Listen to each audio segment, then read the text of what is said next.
નમસ્કાર વિદ્યાર્થી મિત્રો, સ્વાગત છે તમારા બધાનું હિન્દી ગુજરાતી એસેમાં। આજે આપણે જોઈશું ગુજરાતી નિબંધ લેખન વોટ જૈસા કુછ નહીં, વોટ જરૂર દેંગે હમ।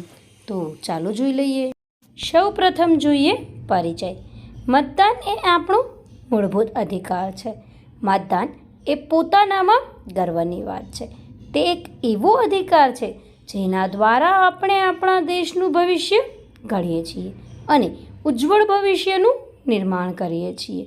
મતદાન દ્વારા આપણે આપણા દેશના સારા પ્રતિનિધિઓને પસંદ કરીએ છીએ જે આપણા ભવિષ્ય માટે આપણા માટે કામ કરે છે। તેથી મતદાન એ ખૂબ જ મહત્વપૂર્ણ ફરજ છે, કારણ કે વોટ જૈસા કુછ નહીં, વોટ જરૂર ડાલેંગે હમ। આ એક સ્લોગન છે જે મતદાનનું મહત્ત્વ જણાવે છે। આ સૂત્ર આપણને જણાવે છે કે આપણે મતદાનનું મહત્ત્વ સમજવા માટે અન્ય કોઈ વસ્તુની સરખામણી કરવાની જરૂર નથી। મતદાનના મહત્ત્વને સમજવા માટે આપણે માત્ર એટલું સમજવું પડશે કે મતદાન દ્વારા આપણે આપણા દેશનું ભવિષ્ય બનાવીએ છીએ।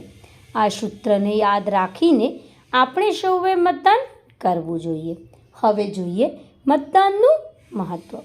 નંબર 1, મતદાન દ્વારા આપણે આપણા દેશનું ભવિષ્ય બનાવી શકીએ છીએ। આપણા દેશને નવી ઊંચાઈઓ પર કોણ લઈ જશે તે અંગે આપણે સમજી વિચારીને મત આપી શકીએ છીએ। નંબર 2, આપણે આપણા દેશના પ્રતિનિધિઓને પસંદ કરીએ છીએ જેઓ આપણા દેશ પર શાસન કરે છે। તેથી તે ખૂબ જ મહત્ત્વપૂર્ણ છે કે આપણે આપણા પ્રતિનિધિઓને સમજદારીપૂર્વક પસંદ કરીએ। નંબર 3, આપણો ભારત એક લોકશાહી દેશ છે અને લોકશાહી દેશમાં લોકશાહીની સાચી તાકાત લોકો છે।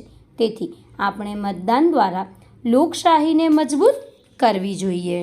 નંબર 4, લોકશાહીમાં ચૂંટણીની સંપૂર્ણ જવાબદારી જનતાના હાથમાં હોય છે। જો જનતા ઈચ્છે તો કોઈ પણ એક નામ પર સરકાર બનાવી શકે છે। નંબર 5, મતદાન એ એક એવું માધ્યમ છે જેના દ્વારા આપણે સાચા અને ખોટા પર આપણો અવાજ ઉઠાવી શકીએ છીએ અને યોગ્ય ઉમેદવાર સાથે સરકાર બનાવી શકીએ છીએ। નંબર 6, મતદાન એ એકમાત્ર રસ્તો છે જેના દ્વારા આપણે ભ્રષ્ટાચારને રોકી શકીએ છીએ। જેમ મતદાન ન કરવાથી ભ્રષ્ટાચારમાં વધારો થાય છે, તો 100% મતદાન કરીને આપણે સરકારમાં આપણો સંપૂર્ણ વિશ્વાસ બતાવી ભ્રષ્ટાચાર રોકી શકીએ છીએ। મતદાન જાગૃતિ માટે શું કરવું જોઈએ? જો કે હવે લોકો મતદાન પ્રત્યે પહેલાં કરતાં વધુ જાગૃત થયા છે, પરંતુ આજે પણ કેટલીક જગ્યાએ એવું જોવા મળે છે કે લોકો એવું વિચારે છે કે આપણા એક વોટથી શું થશે। આ માન્યતા બદલવી પણ જરૂરી છે। એક મતનું મૂલ્ય માત્ર એક ચૂંટણી ઉમેદવાર જ સમજી શકે છે કે એક મતથી સરકાર હારી શકે છે તો જીતી પણ શકે છે। નંબર 1, લોકોને મતદાન કરવા માટે પ્રોત્સાહિત કરવા। આપણે એક સાથે મતદાન કરવા જવું જોઈએ। નંબર 2, આપણે ધ્યાન રાખવું જોઈએ કે આપણા ઘર, પરિવાર અને પડોશના દરેક વ્યક્તિએ મતદાન કર્યું છે કે નહીં।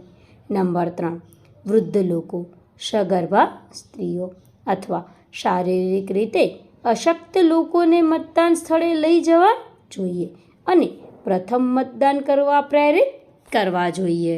નંબર 4, જે યુવા પ્રથમ વખત મતદાન કરી રહ્યા છે તેને પણ તમામ સૂચનાઓ આપી મતદાનનું મહત્ત્વ સમજાવવું જોઈએ અને મતદાન કરવા માટે પ્રોત્સાહિત કરવા જોઈએ।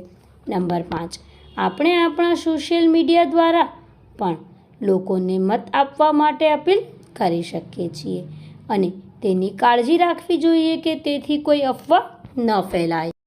નિષ્કર્ષ, મતદાન એ ખૂબ જ મહત્ત્વપૂર્ણ ફરજ છે જે આપણા દેશનું ભવિષ્ય બનાવે છે।